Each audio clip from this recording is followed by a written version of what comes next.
हाँ जी, last time आप topic कर रहे सी प्रैपरेशन ऑफ एल्कोहल्स। ਉਹਦੇ ਵਿੱਚ ਅਗਲਾ ਆਪਣਾ ਟੌਪਿਕ ਹੈਗਾ fermentation of carbohydrates the fermentation ਦੇ ਥਰੂ ਆਪਾਂ ਐਲਕੋਹਲਸ ਕਿਵੇਂ ਪ੍ਰਪੇਅਰ ਕਰ ਸਕਦੇ ਹਾਂ। ਤਾਂ ਪਹਿਲਾਂ ਫਰਮੈਂਟੇਸ਼ਨ ਹੁੰਦਾ ਕੀ ਹੈ, ਠੀਕ ਹੈ। ਫਰਮੈਂਟੇਸ਼ਨ ਕੀ ਹੁੰਦਾ, ਜਿਹਦੇ ਵਿੱਚ ਲਾਰਜ ਨੰਬਰ ਆਫ ਮੋਲੀਕਿਊਲਸ ਨੂੰ ਆਪਾਂ ਸਿੰਪਲ ਮੋਲੀਕਿਊਲਸ ਦੇ ਵਿੱਚ ਤੋੜ ਲੈਂਦੇ ਕਿਸੇ ਵੀ ਐਂਜ਼ਾਈਮ ਦੀ ਪ੍ਰੈਜ਼ੈਂਸ 'ਚ, ਠੀਕ ਹੈ। That is called fermentation. The process of breaking down large molecules into simpler molecules in the presence of enzyme is called fermentation. Enzymes the presence ਦੇ ਵਿੱਚ large number of molecules the dissociate ਕਰਨਾ, ਠੀਕ ਹੈ, ਛੋਟੇ ਛੋਟੇ molecules ਦੇ ਵਿੱਚ simple molecules ਦੇ ਵਿੱਚ, that is called fermentation, ਠੀਕ ਹੈ। Carbohydrates mainly applied for the fermentation, ठीक है। Carbohydrates mainly applied for the fermentation is starchy material भी ਕਿਹੜੇ ਆਪਾਂ ਯੂਜ਼ ਕਰ ਸਕਦੇ ਹਾਂ ਫਰਮੈਂਟੇਸ਼ਨ ਲਈ। ਪੋਟੈਟੋ, ਰਾਈਸ, ਮੇਜ਼, ਬਾਰਲੀ, ਠੀਕ ਹੈ। ਇਹਨਾਂ ਨੂੰ ਆਪਾਂ ਯੂਜ਼ ਕਰ ਸਕਦੇ ਹਾਂ। ਇਹਨਾਂ ਦੀ ਐਗਜ਼ਾਮਪਲ ਹੈ ਵੀ ਆਪਾਂ ਕਿਵੇਂ ਕਰ ਸਕਦੇ ਹਾਂ। ਫॉर ਐਗਜ਼ਾਮਪਲ ਜਿਵੇਂ ਮੰਨ ਲਓ ਤੁਹਾਡੇ ਕੋਲ ਹੈਗਾ ਸ਼ੂਗਰ ਹੈ ਜਾਂ ਕਹਿ ਦਿਓ ਸੁਕਰੋਜ਼ ਹੈ, ਠੀਕ ਹੈ। ਸੁਕਰੋਜ਼ ਦਾ ਹਾਈਡਰੋਲਿਸਿਸ ਕਰੋ water in the presence of enzyme invertase, ਆਪਣੇ ਕੋਲ ਕੀ ਬਣ ਰਿਹਾ ਗਲੂਕੋਜ਼ ਐਂਡ ਫਰਕਟੋਜ਼। ਕੀ ਬਣ ਰਿਹਾ ਗਲੂਕੋਜ਼ ਐਂਡ ਫਰਕਟੋਜ਼।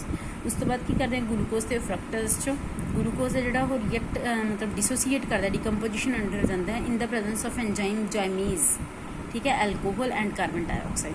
ਤਾਂ ਆਪਣੇ ਕੋਲ ਕੀ ਬਣ ਰਿਹਾ ਐਲਕੋਹਲ। ਲੱਗੇ ਪਤਾ ਪਹਿਲਾਂ ਕੀ ਹੁੰਦਾ ਆਪਣੇ ਕੋਲ ਸੁਕਰੋਜ਼, ਆਪਾਂ ਹਾਈਡਰੋਲਿਸਿਸ ਕਰਦੇ ਹਾਂ ਇਨ ਦਾ ਪ੍ਰੈਜ਼ੈਂਸ ਆਫ ਐਂਜ਼ਾਈਮ ਇਨਵਰਟੇਜ਼, ਤਾਂ ਆਪਣੇ ਕੋਲ ਕੀ ਬਣਦਾ ਗਲੂਕੋਜ਼ ਐਂਡ ਫਰਕਟੋਜ਼, ਠੀਕ ਹੈ। ਫਿਰ glucose in the presence of enzyme zymase ਆਪਣੇ ਕੋਲ ਕੀ ਬਣਾਉਂਦਾ ਐਲਕੋਹਲ।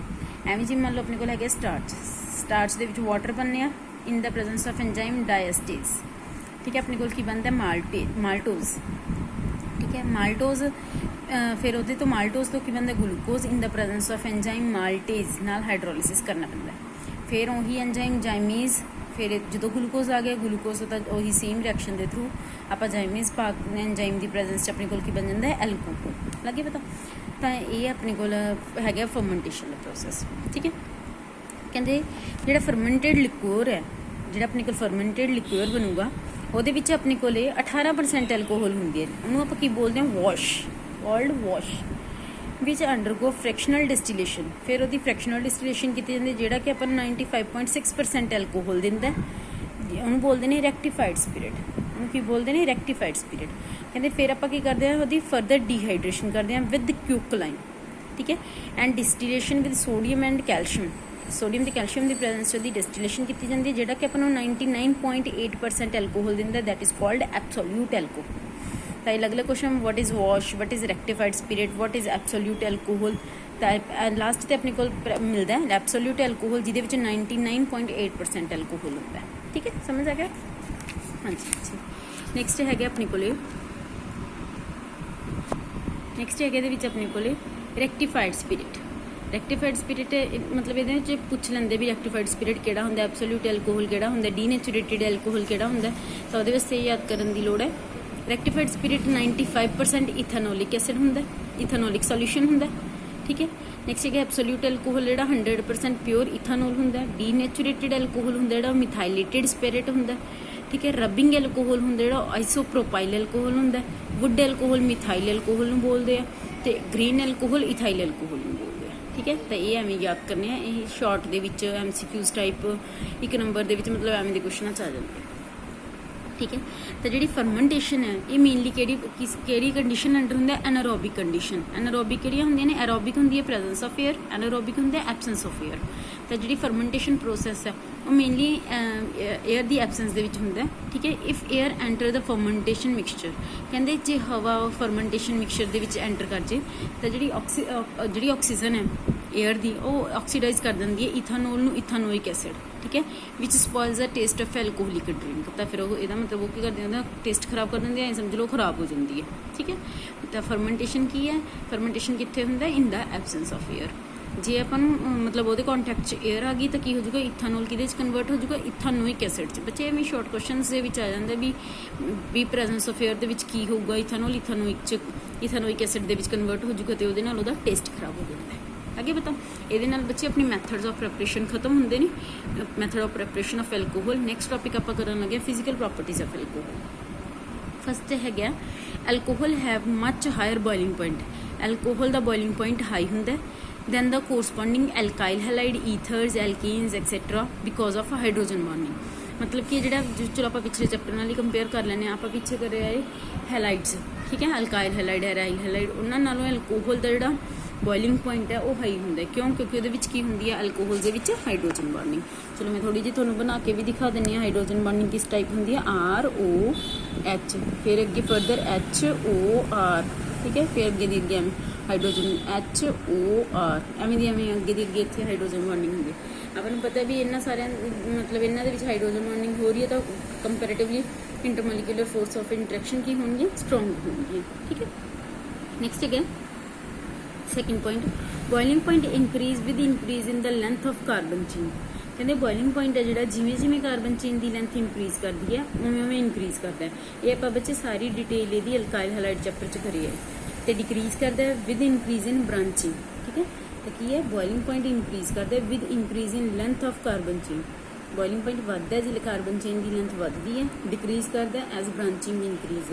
ਜੇ ਬ੍ਰਾਂਚਿੰਗ ਹੈ ਤਾਂ ਦੇਖੋ 1 ਡਿਗਰੀ ਦਾ ਜ਼ਿਆਦਾ ਹੈ, 2 ਡਿਗਰੀ ਦਾ ਘੱਟ ਹੈ, 3 ਡਿਗਰੀ ਦਾ ਸਭ ਤੋਂ ਘੱਟ ਹੈ। 3 ਡਿਗਰੀ ਦੇ ਵਿੱਚ ਕੀ ਹੋ ਰਹੀ ਹੈ, ਬ੍ਰਾਂਚਿੰਗ ਹੋ ਰਹੀ ਹੈ, ਤਾਂ ਬੋਇਲਿੰਗ ਪੁਆਇੰਟ ਕੀ ਕਰਦਾ, ਡਿਕਰੀਜ਼ ਕਰਦਾ। ਇਹਦੀ ਸਾਰੀ ਡਿਟੇਲ ਤੁਸੀਂ ਅਲਕਾਈਲ ਹੈਲਾਈਡ ਵਾਲਾ ਚੈਪਟਰ ਖੋਲ ਕੇ ਦੇਖੋ, ਉਹਦੇ ਵਿੱਚ ਸਾਰਾ ਸਮਝਾਇਆ ਹੋਇਆ। Due to the effect that with branching, ਚਲੋ ਇੱਥੇ ਵੀ ਮੈਂਸ਼ਨ ਕੀਤਾ ਹੋਇਆ, due to the fact that with branching surface area decrease, therefore van der Waals force of interaction decrease, thus boiling point also decrease। ਕਹਿੰਦੇ ਜਦੋਂ branching ਹੋਣ ਲੱਗ ਜਾਂਦੀ ਹੈ ਸਰਫੇਸ ਏਰੀਆ ਕੀ ਹੁੰਦਾ, ਡਿਕਰੀਜ਼ ਕਰ ਜਾਂਦਾ। ਜਦੋਂ ਸਰਫੇਸ ਏਰੀਆ ਡਿਕਰੀਜ਼ ਕਰਦਾ ਤਾਂ ਵੈਨ ਡਰ ਵਾਲ ਇੰਟਰੈਕਸ਼ਨਸ ਕੀ ਕਰਦੀਆਂ ਨੇ, ਘਟ ਜਾਂਦੀਆਂ। ਜਿੰਨਾ ਸਰਫੇਸ ਏਰੀਆ ਜ਼ਿਆਦਾ ਹੋਊਗਾ, ਮਤਲਬ ਜਿੰਨਾ ਮਤਲਬ ਏਰੀਆ ਜ਼ਿਆਦਾ ਹੋਊਗਾ ਤਾਂ ਵੋਲਿਊਮ ਜ਼ਿਆਦਾ ਹੋਊਗਾ, ਕਹਿ ਦੋ ਉਨੀਆਂ ਵੈਨ ਡਰ ਵਾਲ ਇੰਟਰੈਕਸ਼ਨਸ ਜ਼ਿਆਦਾ ਹੋਣਗੀਆਂ। ਇੱਥੇ ਸਰਫੇਸ ਏਰੀਆ ਘਟ ਗਿਆ ਤਾਂ ਇਹਦਾ ਮਤਲਬ ਵੈਨ ਡਰ ਵਾਲ ਇੰਟਰੈਕਸ਼ਨਸ ਕੀ ਕਰ ਰਹੀਆਂ ਨੇ, ਫੋਰਸਿਸ ਕੀ ਕਰ ਰਹੀਆਂ ਨੇ, ਡਿਕਰੀਜ਼ ਕਰ ਰਹੀਆਂ ਨੇ। ਤਾਂ ਆਪਾਂ ਕੀ ਕਹਿ ਸਕਦੇ, ਬੋਇਲਿੰਗ ਪੁਆਇੰਟ ਵੀ ਕੀ ਕਰ ਰਿਹਾ, ਡਿਕਰੀਜ਼ ਕਰ ਰਿਹਾ, ਠੀਕ ਹੈ। ਤਾਂ ਦੇਖੋ ਐਨ ਬਿਊਟਾਈਲ ਐਲਕੋਹਲ, ਐਨ ਕਿਹੜਾ ਹੁੰਦਾ ਜਿਹਦੇ ਵਿੱਚ ਕਾਰਬਨ ਚੇਨ ਐਵੇਂ ਹੁੰਦੀ ਹੈ, ਠੀਕ ਹੈ। ਐਨ ਬਿਊਟਾਈਲ ਐਲਕੋਹਲ, ਆਈਸੋਬਿਊਟਾਈਲ ਐਲਕੋਹਲ, ਇਹਨੂੰ ਬਣਾ ਕੇ ਤੁਸੀਂ ਖੁਦ ਆਪ ਕਰਕੇ ਦੇਖੋ। ਸੈਕੰਡਰੀ ਬਿਊਟਾਈਲ ਐਲਕੋਹਲ, ਫਿਰ ਲਾਸਟ ਤੇ ਟਰਸ਼ਰੀ ਬਿਊਟਾਈਲ ਐਲਕੋਹਲ, ਅੱਗੇ ਪਤਾ ਪਿੱਛੇ। ਤਾਂ ਇਹ ਆਪਣੇ ਕੋਲ ਆਰਡਰ ਬਣ ਗਿਆ ਬੋਇਲਿੰਗ ਪੁਆਇੰਟ। ਨੈਕਸਟ ਹੈਗਾ solubility. Solubility of alcohols are generally high because of hydrogen bonding. ਆਪਾਂ ਹੁਣੇ ਪਿੱਛੇ ਕੀ ਕਰਕੇ ਹਟੇ ਹਾਂ ਵੀ ਐਲਕੋਹਲਸ ਦੀ ਟੈਂਡੈਂਸੀ ਹੁੰਦੀ ਹੈ ਹਾਈਡਰੋਜਨ ਬੌਂਡਿੰਗ ਕਰਨ ਦੀ। ਸੋਲੂਬਿਲਿਟੀ ਆਪਾਂ ਕਿਹਦੇ 'ਚ ਚੈੱਕ ਕਰਦੇ ਹਾਂ, ਵਾਟਰ 'ਚ। ਜੇ ਆਪਾਂ ਐਲਕੋਹਲ ਨੂੰ ਵਾਟਰ 'ਚ ਪਾ ਦਈਏ ਤਾਂ ਇਹ ਕੀ ਕਰਦਾ, ਵਾਟਰ ਨਾਲ ਹਾਈਡਰੋਜਨ ਬੌਂਡਿੰਗ ਕਰ ਲੈਂਦਾ, ਠੀਕ ਹੈ। ਤਾਂ ਇਹਦਾ ਮਤਲਬ ਕੀ ਹੈ, ਵਾਟਰ 'ਚ ਕੀ ਹੈ, ਸੋਲੂਬਲ ਹੈ। Solubility of alcohols are generally high because of hydrogen bonding but decrease with increase in number of carbon atom. ਪਰ ਜਿਵੇਂ ਜਿਵੇਂ ਕਾਰਬਨ ਐਟਮ ਦੀ ਚੇਨ ਵਧੀ ਜਾਊਗੀ ਇਹਦੀ ਜਿਹੜੀ ਮਤਲਬ ਸੋਲੂਬਿਲਿਟੀ ਹੈ ਉਹ ਕੀ ਘਟੀ ਜਾਊਗੀ, ਠੀਕ ਹੈ। But increase with increase in branching for alcohol, ਤੇ ਇਨਕਰੀਜ਼ ਕਰੂਗੀ ਜੇ ਬ੍ਰਾਂਚਿੰਗ ਇਨਕਰੀਜ਼ ਕਰੂਗੀ, ਠੀਕ ਹੈ। ਤਾਂ ਕਿਉਂਕਿ ਹਿੰਡਰੈਂਸ ਵਧੂਗੀ ਜੇ ਆਪਣੀ ਕੋਲ ਕਾਰਬਨ ਦੀ ਚੇਨ ਵਧ ਰਹੀ ਹੈ ਤਾਂ ਫਿਰ ਸੋਲੂਬਿਲਿਟੀ ਕੀ ਹੈ, ਘਟੂਗੀ, ਠੀਕ ਹੈ। ਬ੍ਰਾਂਚਿੰਗ ਨਾਲ ਸਰਫੇਸ ਏਰੀਆ ਡਿਕਰੀਜ਼ ਕਰਦੇ ਤਾਂ ਉਹ ਵਾਟਰ ਦੇ ਵਿੱਚ ਈਜ਼ੀਲੀ ਸੋਲੂਬਲ ਹੋਊਗੀ। ਤਾਂ ਇਹਦੀ ਜਿਹੜੀ ਸੋਲੂਬਿਲਿਟੀ ਹੈ ਉਹ ਕੀ ਕਰਦੀ ਹੈ, ਇਨਕਰੀਜ਼ ਕਰਦੀ ਹੈ with increase in branching for ਦੀ ਐਲਕੋਹਲ। ਤਾਂ ਇਹਦੀ ਸੋਲੂਬਿਲਿਟੀ ਕੀ ਕਰਦੀ ਹੈ, ਇਨਕਰੀਜ਼ ਕਰਦੀ ਹੈ, ਠੀਕ ਹੈ। ਨੈਕਸਟ ਹੈਗਾ ਕੈਮੀਕਲ ਪ੍ਰੋਪਰਟੀਜ਼। ਤਾਂ ਆਪਾਂ ਨੈਕਸਟ ਟੌਪਿਕ ਕਰਨ ਲੱਗੇ ਨਾ, ਥਰਡ ਪਾਰਟ ਆ ਗਿਆ, ਸਮਝ ਲਓ। ਫਸਟ ਪਾਰਟ 'ਚ ਆਪਾਂ ਕੀਤੇ ਮੈਥਡਸ ਆਫ ਪ੍ਰੈਪਰੇਸ਼ਨ, ਸੈਕਿੰਡ ਦੇ ਵਿੱਚ ਕੀਤੇ ਨੇ ਫਿਜ਼ੀਕਲ ਪ੍ਰੋਪਰਟੀਜ਼, ਥਰਡ ਦੇ ਵਿੱਚ ਆਪਣੇ ਕੋਲ ਕੀ ਆ ਗਿਆ ਇਹਨਾਂ ਦੀਆਂ ਕੈਮੀਕਲ ਪ੍ਰੋਪਰਟੀਜ਼। ਤਾਂ ਕੈਮੀਕਲ ਪ੍ਰੋਪਰਟੀਜ਼ ਦੇ ਵਿੱਚ ਦੇਖੋ, alcohols can act as nucleophile as well as electrophile. ਕਹਿੰਦੇ ਐਲਕੋਹਲ ਦੋਨੋਂ ਤਰ੍ਹਾਂ ਨਾਲ ਐਕਟ ਕਰ ਸਕਦੇ ਨੇ, ਐਜ਼ ਅ ਨਿਊਕਲੀਓਫਾਈਲ ਵੀ ਤੇ ਐਜ਼ ਅ ਇਲੈਕਟ੍ਰੋਫਾਈਲ ਵੀ, ਠੀਕ ਹੈ। ਨਿਊਕਲੀਓਫਾਈਲ ਕਿਵੇਂ ਐਕਟ ਕਰਦੇ, ਦੇਖੋ ROH ਆਕਸੀਜਨ ਦੇ ਉੱਤੇ ਕੀ ਪਿਆ, ਲੋਨ ਪੇਅਰ। ਇਹ ਲੋਨ ਪੇਅਰ ਕਿਸੇ ਵੀ ਕਾਰਬੋਕਟਵਾਈਨ ਨੂੰ ਜਿਹਦੇ ਤੇ ਪੋਜ਼ਿਟਿਵ ਚਾਰਜ ਹੋਊਗਾ ਉਹਨੂੰ ਦੇ ਕੇ ਇਸ ਤਰੀਕੇ ਨਾਲ ਬੌਂਡਿੰਗ ਕਰਦਾ ਹੈ। ਜਿਵੇਂ ROH ਆਕਸੀਜਨ ਨੇ ਆਪਣਾ ਲੋਨ ਪੇਅਰ ਦੇ ਕੇ ਕਾਰਬਨ ਨਾਲ ਕੀ ਕੀਤੀ ਹੈ, ਬੌਂਡ ਫਾਰਮੇਸ਼ਨ ਕੀਤੀ ਹੈ। ਆਕਸੀਜਨ ਨੇ ਆਪਣਾ ਲੋਨ ਪੇਅਰ ਦਿੱਤਾ ਤਾਂ ਇਹਦੇ ਤੇ ਕੀ ਆ ਗਿਆ, ਪੋਜ਼ਿਟਿਵ ਚਾਰਜ, ਠੀਕ ਹੈ। ਤਾਂ ਅਗਲੇ ਸਟੈਪ 'ਚ ਦੇਖੋ, ਹੁਣ ਆਕਸੀਜਨ ਕੀ ਹੈ, ਪੋਜ਼ਿਟਿਵ ਇਲੈਕਟ੍ਰੋਨੈਗੇਟਿਵ ਐਲੀਮੈਂਟ ਹੈ, ਪੋਜ਼ਿਟਿਵ ਚਾਰਜ ਬੀਅਰ ਨਹੀਂ ਕਰੂਗਾ। ਪੋਜ਼ਿਟਿਵ ਚਾਰਜ ਬੀਅਰ ਨਹੀਂ ਕਰੂਗਾ ਤਾਂ ਇਹਦਾ ਮਤਲਬ ਕੀ ਹੋਊਗਾ, ਨਾਲ ਦੀ ਨਾਲ ਹਾਈਡਰੋਜਨ ਨੂੰ ਐਜ਼ H ਪੋਜ਼ਿਟਿਵ ਬਣਾ ਕੇ ਬਾਹਰ ਕੱਢ ਕੇ ਇਹਦਾ ਬੌਂਡ ਅਪ ਲੈ ਲੂਗਾ ਤੇ ਆਪ ਦਾ ਲੋਨ ਪੇਅਰ ਕੰਪਲੀਟ ਕਰ ਲੂਗਾ। ਤਾਂ ਇਸ ਤਰੀਕੇ ਨਾਲ ਇਹ ਬੌਂਡਿੰਗ ਕਰਦਾ। ਇਹ ਹੈਗਾ ਐਜ਼ ਅ ਨਿਊਕਲੀਓਫਾਈਲ। ਨੈਕਸਟ ਹੈਗਾ ਐਜ਼ ਅ ਇਲੈਕਟ੍ਰੋਫਾਈਲ। ਇਲੈਕਟ੍ਰੋਫਾਈਲ ਐਕਟ ਕਰਦਾ ਹੈ ਤਾਂ ਦੇਖੋ ਜਿਵੇਂ ਇਹਦੇ ਵਿੱਚ H ਪੋਜ਼ਿਟਿਵ ਇਹਦੇ ਨਾਲ ਆ ਕੇ ਲੱਗੂਗਾ ਤਾਂ ਆਕਸੀਜਨ ਨੇ ਕੀ ਕਰਨਾ, ਆਪਣਾ ਉਹੀ ਚੀਜ਼ ਬੱਚੇ ਪਹਿਲਾਂ ਵਾਲੀ ਵੀ ਆਕਸੀਜਨ ਦੇ ਉੱਤੇ ਕੀ ਆ ਰਿਹਾ, ਪੋਜ਼ਿਟਿਵ ਚਾਰਜ। ਪੋਜ਼ਿਟਿਵ ਚਾਰਜ ਆ ਰਿਹਾ ਤਾਂ ਇਹ ਕੀ ਕਰੂਗਾ, ਪੋਜ਼ਿਟਿਵ ਚਾਰਜ ਬੀਅਰ ਨਹੀਂ ਕਰੂਗਾ। ਤਾਂ ਇੱਥੇ ਐਜ਼ ਅ ਇਲੈਕਟ੍ਰੋਫਾਈਲ ਐਕਟ ਕਰ ਰਿਹਾ ਤਾਂ ਆਵਲਾ ਬੌਂਡ ਆਪਣੇ ਨਾਲ ਲੈ ਜਾਊਗਾ ਤੇ ਇੱਥੋਂ ਬੌਂਡ ਬ੍ਰੇਕ ਹੋ ਜਾਊਗਾ। ਤਾਂ ਵਾਟਰ ਰਿਮੂਵ ਹੋ ਗਿਆ ਤਾਂ ਕਾਰਬਨ ਦੇ ਉੱਤੇ ਕੀ ਆ ਗਿਆ, ਪੋਜ਼ਿਟਿਵ ਚਾਰਜ, ਠੀਕ ਹੈ। ਤਾਂ ਅੱਗੇ ਕਿਸੇ ਨਾਲ ਵੀ ਰਿਐਕਟ ਕਰ ਸਕਦਾ। ਤਾਂ ਇੱਥੇ ਕੀ ਬਣ ਗਿਆ, ਇਲੈਕਟ੍ਰੋਫਾਈਲ। ਇੱਥੇ ਕੀ ਬਣ ਗਿਆ ਸੀ, ਇਹ ਨਿਊਕਲੀਓਫਾਈਲ ਦੀ ਤਰ੍ਹਾਂ ਐਕਟ ਕਰ ਰਿਹਾ ਸੀ। ਤਾਂ ਇਹ ਦੋਨੋਂ ਤਰ੍ਹਾਂ ਦੀ ਰਿਐਕਸ਼ਨ ਸ਼ੋ ਕਰੂਗਾ, ਇਲੈਕਟ੍ਰੋਫਾइल ਵਾਲੇ ਵੀ ਤੇ ਨਿਊਕਲੀਓਫਾइल ਵੀ। ठीक है, समझ आया बच्चे? इन्होंने रिपीट करा करो बार बार। हाँ जी, तो ये देखो एल्कोहल किहड़े तरह की कैमिकल प्रॉपर्टीज शो करूगा, कैमिकल रिएक्शन शो करूगा। फर्स्ट है reaction involving the cleavage of OH bond, जे कल्ला हाइड्रोजन जा रहा हो उस टाइम किवें दी रिएक्शन शो करूगा। सैकेंड है OH बॉन्ड टुट जे कार्बन तो मतलब इत्थे भी जे तो इत्थों जा रहा है फिर तक ऑक्सीजन ते क्या आजूगा नैगेटिव चार्ज, जे इत्थों जा रहा कार्बन ते क्या आजूगा पॉजिटिव चार्ज। एक है कि cleavage of both alkyl and hydroxyl group, जे दोनों के उत्ते रिएक्शन होण R ग्रुप के भी ते OH ग्रुप के भी। तो आप करन लगे हैं बच्चे, ज़्यादा क्लीयर हो जाऊगा जो तुसीं इहनूं मतलब करते हुए देखोगे। फर्स्ट है कि reaction involving cleavage of ROH bond. ठीक है, ROH ਦੇ ਵਿੱਚ ਕੀ ਹੋ ਰਿਹਾ, ਇੱਥੇ H ਪੋਜ਼ਿਟਿਵ ਬਾਹਰ ਜਾ ਰਿਹਾ। H ਪੋਜ਼ਿਟਿਵ ਬਾਹਰ ਜਾ ਰਿਹਾ ਦਾ ਮਤਲਬ ਕੀ ਹੋ ਗਿਆ, ਇਹਦਾ ਨੇਚਰ ਐਸਿਡਿਕ।